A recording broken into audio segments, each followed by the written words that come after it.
Добро вечер, вие сте во Куќа на фудбалот. Наши вечерашни гости Зоран Стратев, координаторот на македонските младински национални репрезентации и најмладиот дебитант во историјата на репрезентацијата на Македонија, Дарко Чурлинов со 16 години и 8 месеци дебитираше против Белорусија, малку недостасуваше да постигнете и погодок, но ќе го гледаме веројатно во идните надпревари кога ќе добие шанса. Ви благодарам што сте во Куќа на фудбалот. Стратев, не знам кој ја има потешката улога во моментот, дали јас како водител на оваа емисија, бидејќи нема за што да критикуваме, или вие полесната, бидејќи прв пат во историјата на македонскиот фудбал и репрезентацијата до 17 и таа до 19 години обезбедуваат пласман во елитата. Влегоа во елитна фаза квалификации за пласман на Европско првенство и веројатно сатисфакцијата кај вас е најголема како носител условно на тој проект. Па добро, може да се каже така, меѓутоа може би сме изненадени затоа што двете репрезентации се пласираа, и U17 и U19. Морам да бидам искрен и да кажам дека не се надевавме дека репрезентацијата до 17 години ќе се пласира. Меѓутоа, младите фудбалери не изненадија заедно со стручниот штаб, таа репрезентација ја води селекторот Горан Станич. Зашто го велам тоа? Затоа што ние рачунавме дека репрезентацијата до 19 години е една од најквалитетните наши репрезентации, што впрочем сега и се покажа и се докажа, иако имаме уште квалитетни репрезентации, впрочем репрезентацијата каде што природно припаѓа Дарко Чурлинов, репрезентацијата на фудбалери родени 2000 година, минатата година само поради еден жолт картон не се пласираше во елитната група. Меѓутоа морам да бидам задоволен, секако и сите искрени љубители на фудбалот, затоа што да се пласираат две репрезентации и U17 и U19 во елитните групи, секако дека представува еден голем успех за младинскиот фудбал во Македонија. Од што повеќе се изненадени од пласманот на репрезентацијата која што ја предводи Горан Станич, бидејќи рака на срце малкумина веруваа дека ќе обезбеди пласман, или од убедливите игри и двете победи против главните фаворити во групата на репрезентацијата на која сега припаѓа Дарко Чурлинов до 19 години? Па добро, може да се каже дека и двете групи беа тешки. Секако дека условно кажано групата на репрезентацијата до 17 години според наши проценки беше полесна. Затоа што во таа група играа репрезентациите на Босна и Херцеговина, Словачка и Молдавија. Имаме одиграно доста надпревари против тие репрезентации, пред се против Босна и Херцеговина и Словачка. И секако дека голем е успехот затоа што таа репрезентација освои 5 бода, колку што освоја и репрезентациите на Словачка и на Босна и Херцеговина. Значи првите 3 репрезентации имаа по 5 бода, така да како најдобро трето пласирани од сите 13 групи, ние бевме, односно се пласиравме во завршната група, односно елитната група за квалификациите на Европско првенство кој ќе се одржи во Англија следната година. Што се однесува до репрезентацијата до 19 години, иако групата беше тешка. Значи нашите противници беа Белгија и Швајцарија, кои вклучувајќи го тука и Лихтенштеин, кој секако е на едно скалило пониско.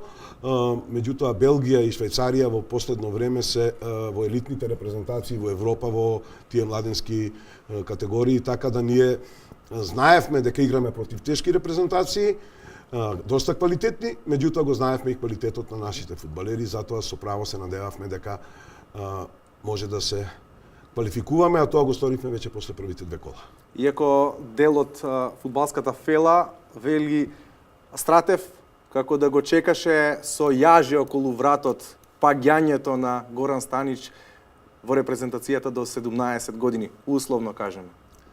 Па добро, не е така едноставно. Јас ги ценам сите селектори кои се работат во нашите репрезентации. Може би тоа беше на шега, така знаејќи дека и рачунајќи дека таа репрезентација не е на највисоко можно ниво, меѓутоа фудбалерчињата кои игра не демантира и секако дека сме многу задоволни и презадоволни што и таа репрезентација успеа да се квалификува. Иначе за Горан Станич се работи за еден доста квалитетен тренер кој е максимално посветен. Тој ги имаше анализирано до танчина, значи сите 3 репрезентации деноношно бдееше последните 2-3 месеци со анализи на противниците, така да мислам дека секако дека успехот кој го направи таа репрезентација голем удел има и стручниот штаб на чело со Горан Станич. Дарко, кога ги читате, веројатно ги читате написите во медиумите за вашата генерација до 19 години, златните момчиња, запомнете ги овие имиња: Елмас, Чурлинов и сите останати кои играат. Има 11 интернационалци во составот на Вујадин Станојковиќ. Веројатно ви годи тој епитет кој што го добивате од јавноста и од медиумите. Па да, секако горди сме на нас што стигнавме до кај што стигнавме сега, али не застануваме тука. Идеме сега да ги победиме Лихтенштајн и да пројдеме убаво во елитната група. Имаше притисок врз вас фудбалерите за остварување добар резултат против Швајцарија и Белгија посебно? Знаевме дека ќе бидат утакмиците многу тешки, но имавме во глава дека сме многу квалитетна репрезентација и дека има многу добри играчи кои играат во странство, во Македонија. Има многу добра екипа и не се оптеретувавме многу со противникот, него поише со нас. Се чувствуваш ли ти како звезда кога доаѓаш во Македонија? Играше Не. во А репрезентацијата на Македонија, стана најмладиот дебитант. Играш во Келн, во Германија, и таму те почитуваат и те сметаат како еден од најголемите таленти во твојот клуб. На кој начин реагираш кога ќе дојдеш меѓу врсниците во репрезентацијата? Па, искрено ви кажам, ние сме во репрезентацијата сите еднакви и нема делење кај нас по тоа што кај кој игра и такви работи. Например, Елиф Елмас игра во Фенербахче во првата екипа. Дел е како од другите деца во репрезентацијата и не се делиме. Како успеавте да го наметнете тој победнички менталитет во македонските репрезентации, имајќи предвид дека во блиското минато ние игравме многу малку надпревари, да не зборуваме за пријателски, и постојано ги броевме головите кои паѓаа во нашата мрежа? Па добро, сигурно љубителите на фудбалот, тие што се директно инволвирани околу фудбалот и младинскиот фудбал, знаат дека 2013 година донесовме национална стратегија под која едноставно ја работиме се уште. Имавме зацртано цели, меѓутоа прерано дојде. Морам да кажам дека ова дојде според нашите цели кои ги имавме зацртано, едноставно ние имавме зацртано да една репрезентација оваа година иде во елитна рунда. Да репрезентацијата до 21 година минатата година игра бараш, а таа се пласираше директно на европско првенство. Меѓутоа најважно од се е што почнавме да работиме и на психолошки план со младите репрезентативци, така да на секој надпревар не смеат да потценат никого, меѓутоа не смеат да се исплашат од никого. Значи комплексот на висшата вредност не важи веќе, така да знаат тие самите фудбалери кога ќе дојдат дека може да играат против било која репрезентација без разлика на името на репрезентацијата. Дали е тоа Германија или Лихтенштајн, приодот мора да биде исти и затоа може би дојде до овие успеси. Секако дека се работеше и на психолошкиот момент. Ние имаме предавања со врвни стручњаци од психологија на спортот, така да мислам дека и самите фудбалери се свесни дека вредат и едноставно компактноста во репрезентациите донесе и успех. Значи не е важно кој кај игра. Тие се чувствуваат кога ќе дојдат овде, доаѓаат со радост, сите дечиња. Тоа го каже и Даре. Така да сите се исти и за нас и за селекторите. На селекторите им останува да ги одберат најдобрите фудбалери, да ги добро вкомпонираат, затоа што се работи за мощни, квалитетни индивидуалци. Меѓутоа, индивидуалните квалитети да ги стават во функција на репрезентацијата, а тоа го прават сите. Почнувајќи од Елиф Елмас, Дарко Чурлинов, до капитенот голманот Стевковски, па до сите кои ќе влезат и сите кои се на клупа, едноставно понекогаш и кои нема да влезат. Дишат како еден. Велат, барете критика кога има позитивен резултат за да оди тимот уште погоре, уште понапред. Што му замерувате на Вујадин Станојковиќ, кога зборуваме за репрезентацијата до 19 години, ако ги земеме предвид двата надпревари кои ги одигравме со Белгија и Швајцарија? Па нема што да се замери кога се пласирате. После два надпревари, кога ќе добиете една Белгија и Швајцарија кои значат многу во младинскиот фудбал во Европа, може би е премногу емотивен при водењето на надпреварите, нели, па така знае да викне малку погласно на своите фудбалери, меѓутоа тоа го знаат децата. Вујадин Станојковиќ е 3,5 години веќе и малку повеќе со оваа репрезентација, така го имаат научено и децата и едноставно се знае. Значи, и Вујадин Стојковиќ знае по кого да викне. Ако викне по некој дете кој може да се демотивира, сигурно дека не вика. Дарко, тоа не ти пречи начинот на кој што Станојковиќ, например, ја води екипата против Швајцарија или никако. Белгија? Кога ќе викне, знаеме дека треба нешто да се подземе и секоја критика од него е прифатена. Како стигна до Келн? Па јас почнав да играм во Форца со 4 години. Потоа на 7 години отидов во Работнички, кој што ме тренираше Саша Јанев. Од Работнички се префрлив во Вардар. Исто тренер ми беше, поради него отидов во Вардар. И од Вардар ме зема за Ханза Росток. Таму бев со Димитар Митровски и сега е дел од репрезентацијата. Заедно живеевме во Росток, ја и он.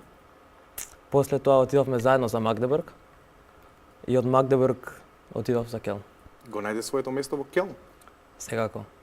Играм прва постава за младинската екипа и ме радува тоа. Нели е парадоксално ако талент како Чурлинов бил дел од две наши силни екипи, Работнички и Вардар, да не се обида да го задржат? Мислам дека е многу тешко да се задржат таквите таленти, затоа што знаеме какви се условите за работа кај нас, односно какви беа.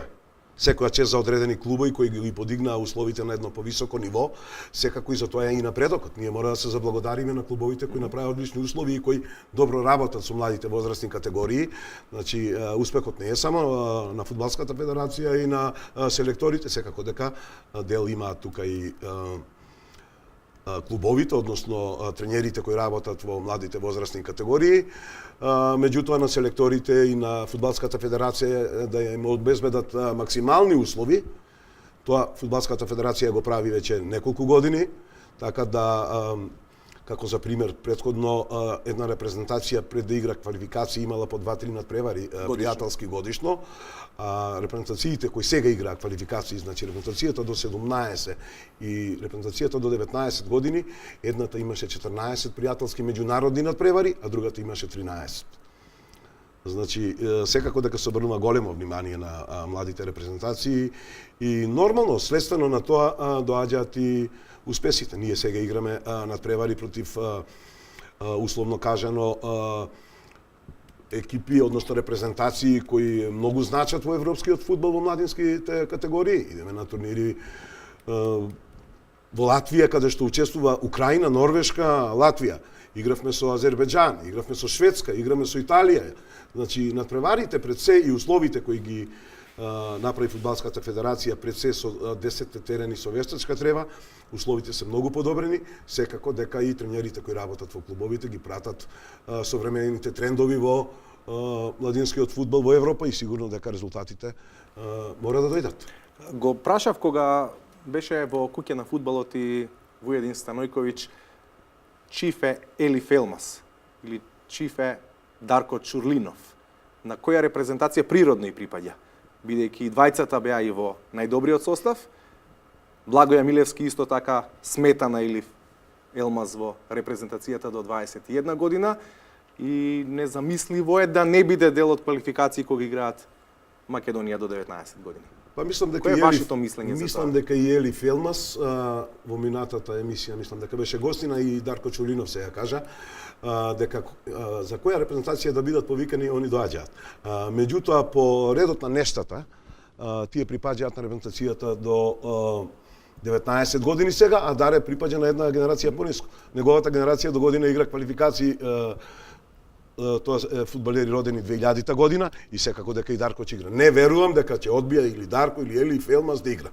Меѓутоа на вашето прашање, секако дека квалитетот го препознаваат и селекторите на репрезентацијата до 21 и репрезентацијата и на такви таленти за мотив плюс едноставно и да им се даде значај, секако дека понекогаш се повикани и во репрезентациите 21 и репрезентацијата.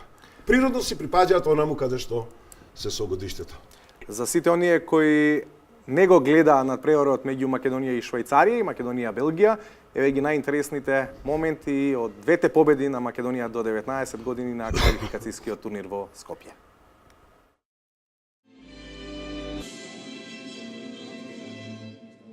Македонските фудбалски надежи одлични во евроквалификациите. Иако Швајцарија важеше за фаворит, нашите фудбалери до 19 години запишаа победа и тоа со пресврт. Покажаа победнички менталитет и покажаа дека оваа генерација на играчи може да донесе навистина добри резултати. Пушич хефти, а потоа Угринич во 33-та минута швајцарците доаѓаа до предност на мечот со Македонија во првото полувреме, во кое за волја на вистината Швајцарија одигра подобар фудбал од нашите надежи. Меѓутоа, македонската фудбалска репрезентација до 19 години прави пресврт во второто полувреме. Македонија дојде до изравнувачки погодок со голот на Трајановски во 56-та минута. Митровски убаво асистираше од корнер, добро нафрли, Трајановски високо скокна и го совлада голманот на Швајцарија. Ке го видиме овој погодок на нашата репрезентација уште еднаш, низ успорена снимка. Добро асистираше Митровски, Трајановски 1-1, 56-та минута од надпреварот. Во вториот дел пенал врз Дарко Чурлинов, најмладиот дебитант во историјата на македонскиот сениорски фудбал, изнуди прекршок за 11 метри во 61-та минута, реализира Јани Атанасов за конечни Македонија-Швајцарија 2:1, иако швајцарците важеа за фаворити на овој меч, Македонија успеа да стигне до победа на оваа средба и да најави дека ќе има успешни квалификации во овој предквалификацијски турнир и за пласман во главната фаза.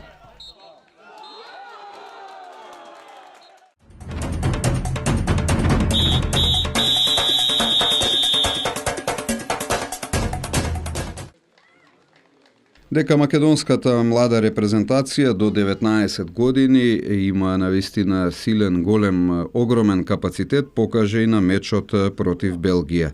Како и на средбата против Швајцарија, со пресврт стигнавме до победа, што уште еднаш потврдува дека оваа генерација навистина има победнички менталитет. Митровски, Чурлинов и Атанасов комбинираа во оваа акција, по која резултатот останува 0:0. Во 10-та минута, по една соло акција на Фулон, белгиците стигнуваа до предност 0:1. Фантастичен беше Фулон во овој напад на белгиската репрезентација, шутираше неодбранливо, белгиците доаѓаа до предност 0:1.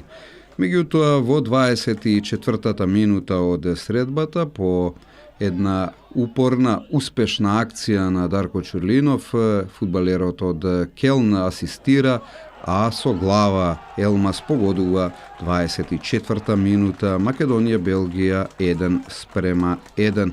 Фантастична асистенција на Чурлинов, добра реализација на Елиф Елмас во ова 24-та минута за изравнувачки погодок. Феруковски, Атанасов, па на крајот топката стигнува до Антовски, кој шутира од 20 на метри, силно, прецизно, меѓутоа добро интервенираше голманот на белгиската репрезентација. Убава акција на Митровски и Елмас. Елмас се најде во 100% можност, меѓутоа не искористи оваа позиција за водство на македонската репрезентација. Елмас и Митровски комбинира во продолжението од првиот дел, меѓутоа и покрај погодокот што го постигна Митровски, сепак не беше признат поради очигледна офсайд позиција. Во второто полувреме се заканивме преку Дарко Чурлинов по оваа акција, во која и самиот Чурлинов учествуваше. Митровски дојде до топката, а таа стигна до Чурлинов, кој шутира за малку непрецизно. Меѓутоа, врз Чурлинов беше направен пенал во финишот на мечот. Главниот судија на средбата покажа на белата точка уште еднаш моментот по кој врз Чурлинов беше направен тој прекршок за 11 метри, а реализираше Јани Атанасов. 87 минута, Македонија поведува и победува против Белгија со 2:1 и оди во главната фаза од квалификациите за Европското првенство или така наречената елитна група на квалификации.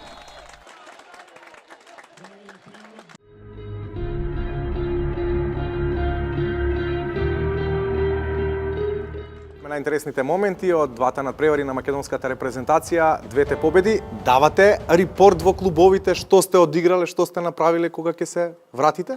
Па, искрено, више знаеа што направивме. Ги имат гледано и такмиците од мојот клуб. И има фидбек дека изиграв многу добро. Дека како репрезентација сме многу сложна екипа, дека си помагаме еден на друг, покриваме. И слушнавме многу пофални зборови од сите клубови, да кажам. Можно е оваа сезона да дебитираш и во најдобриот тим на Келн во Бундеслигата? За оваа сезона не верувам, али имам големи шанси за следната сезона. Ти посакувам да го облечеш дресот на Келн во Бундеслигата и бидејќи има Би многу требало, да. шпекулации околу тоа што значи елитна фаза, дали веќе сме избориле пласман на Европско првенство, дали пак ќе започнеме во предквалификации кога ќе има нов турнир до 19 години. Еве, од прва рака да ни ги објасните тие работи. Македонија ќе игра елитна фаза за пласман на Европско првенство, противниците ќе ги знаеме на 6 Така. декември. Значи има 13 групи и во репрезентациите до 17 и до 19 години. Репрезентациите до 17 години во елитната група се пласираат првите две најдобро пласирани, значи од секоја група, и 4 најдобро трето пласирани. Ние и така успеавме да се пласираме затоа што имавме за еден гол позлава гол разлика од Словачка и бевме трети, меѓутоа имавме доволен број бодови и се пласиравме. Значи 13 групи по две, тоа се 26 и има уште 4 најдобро трето пласирани. Тоа се 30 и најдобро рангираните од минатата година. Тоа значи дека Значи тоа е 32 Англија и Германија. репрезентации. 32 репрезентации во U17 има 8 групи по 4. На Европско првенство се пласираат прваците и еден од второпласираните отпаѓа. Значи од 8 групи. Тоа значи дека Се пласираат на Европско 8, првенство со 8 значи репрезентации. 8 прваци, 7 најдобро второпласирани и домаќинот на Европското првенство до U17, тоа е Англија. За разлика Добро ве разбрав. да, Двојно помалку репрезентации учествуваат на Европското првенство до 19 години. така е. Само 8. Да. Значи во квалификациите, првите квалификации кои сега ги завршуваме ние, во елитната група се пласираат само најдобрите две првопласирани. Од 13 групи, тоа се 26. И двете најдобро пласирани. Значи Германија и Англија мислам дека се, тоа се 28. Се прават 7 групи. По 4 екипи, тоа се 28. Само првиот од секоја група иде директно на Европско првенство и домаќинот. Тоа значи дека Тоа е ако- Финска. Ако сега имавте ѓаволски тешка задача со Белгија и Швајцарија, сега ќе биде екстремно тешка за да обезбедиме евентуален настап на Европско првенство. Само 8 репрезентации. Може ли Македонија до тој подвиг? Секако дека може. Ние ги победивме Белгија и Швајцарија, кои мислам дека до сега секогаш се имаат пласирано на Европско првенство, така да мислам дека имаме големи шанси. Ви посакувам да се радуваме и на пласман на Европско првенство. Направивте голема работа, направивте споредба што значеше младинскиот фудбал и на кој начин се третираше пред 5, 6, 10 години. Сега прв пат во историјата имаме два младински национални тимови кои влегоа во елитна фаза. Тоа е резултат за секаков респект и јас се надевам дека во иднина ќе имаме уште многу вакви теми за разговор, иако рака на срце нема за што да се фатиме ние кои што сме од оваа страна на столчето. Да критикуваме. Па добро, ние се надеваме дека овие успеси ќе продолжат во континуитет, затоа што со самото освојување на голем број бодови, ние ќе го напуштиме последниот шешир во едната репрезентација, во U19 сме веќе во третиот шешир, Со овие освоени бодови на следното извлекување се земаат последните 4 години. Значи со освоените бодови секако дека може да дојдеме во А, Б, С и Д, секако дека сакаме да стигнеме до Б. Тогаш, условно кажано, секогаш имаме за противници репрезентации како Андора, Лихтенштајн, да не набројувам други, нели? Меѓутоа нема да бидеме. Сега бевме ние аутсайдери. Ние бевме од третиот шешир во оваа група. Првиот шешир е Белгија, вториот Швајцарија, третиот ние и четвртиот Лихтенштајн. Се поретки се веројатно и дофрлувањата од страна колку треба да се плати за да се игра во репрезентацијата на Македонија.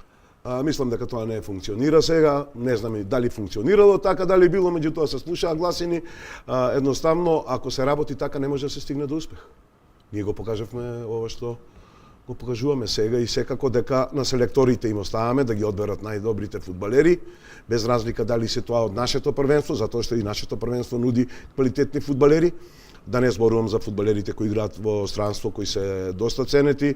Така да мислам дека тоа се излитени фрази веќе и не може да поминат во ова време кај нашите млади репрезентации, кај селекторите, затоа што имаат мониторинг големи селекторите и се гледа кој заслужува да игра за репрезентацијата, а кој не. Иако секогаш нели има да не кажам родители, па и тренери кои ги нудат своите фудбалери, меѓутоа фудбалот е многу чиста и јасна работа. Се гледа, сите го гледаат и може некој да не биде задоволен, може би некој во моментот не е повикан, а ќе биде повикан наредниот период. Ја ќе кажам еден пример, Миле Тодоров, нашиот играч за врска, едноставно фудбалерот на Работнички последните 4-5 надпревари игра стандардно во Работнички, иако беше повикуван и претходно, значи Миле беше селектиран.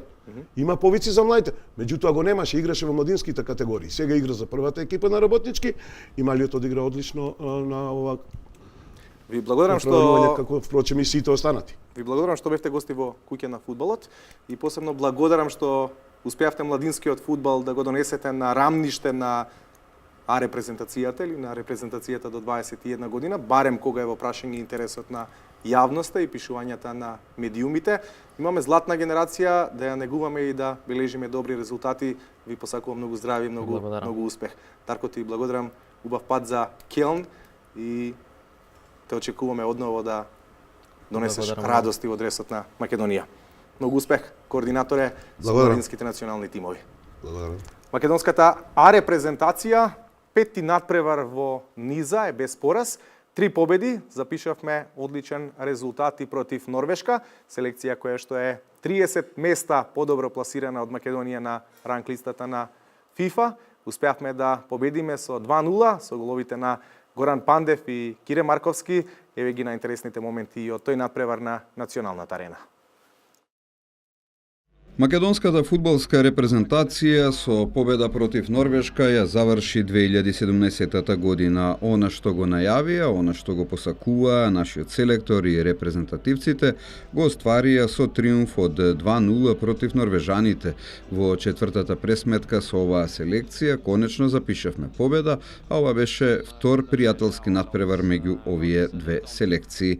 Првиот обид на мечот го имаше македонската репрезентација, а Лиоски по асистенција на Горан Пандев се обиде од 16-17 метри, но неговиот удар не беше воопшто силен и проблем за голманот на норвежаните. Лиоски исто така по асистенција на Пандев, потоа имаше обид да стигне до шанса, а веднаш потоа Лиоски сам си создаде можност, шутираше силно, топката зафати еден од играчите на Норвешки, заврши над голот на противникот. Пандев и Алиоски повторно во акција, но за малку Алиоски не успева да се запише во листата на стрелците. Одегард ја имаше првата шанса за норвежаните, ја погоди стативата од оваа убава акција, 18 годишниот репрезентативец на Норвешка, а потоа Нортвиет нафрли, а Камара не успева да погоди за водство на гостите. Во првото полувреме центаршут на Бардија, Велковски со глава шутира непрецизно, потоа обид на Трајковски да го проигра Алиоски, меѓутоа видовте за малку Алиоски задоцни во оваа акција. До крајот од првото полувреме Камара имаше шанса за норвежаните, а потоа Македонија стигнува до водство. Алиоски асистира, Пандев реализира, 43-та минута, Македонија 1, Норвешка 0, навистина фантастична акција меѓу Алиоски и Пандев, ако во претходните ситуации беше обратно, Пандев асистираше за Алиоски, сега Алиоски убаво го проигра нашиот капитен кој стигна до бројката 31 погодок во националниот дрес. Во второто полувреме првата можност ја имаше Македонија, по овој слободен удар на Барди од 30 на метри, силен удар, многу проблеми за гостинскиот голман, а Пандев задосни за дел од секундата да постигне втор погодок на овој меч. Акција на Ристовски и Тричковски, меѓутоа и натаму станува само 1:0 за Македонија. До крајот на мечот, по една голема грешка на гостинскиот голман Грујтебуст, Кире Марковски реализира за 2:0 во судиското продолжение од средбата. Репрезентативецот кој доаѓа од редовите на работнички во својот дебитантски настап се запиша во листата на стрелците за конечни Македонија-Норвешка 2:0. Важна победа за Македонија, иако ова беше пријателски надпревар. Со овој триумф нашата национална селекција на следното рангирање на ФИФА ќе направи нов прогрес на оваа рейтинг листа на ФИФА. Кире Марковски се најде во добра позиција и шутираше прецизно.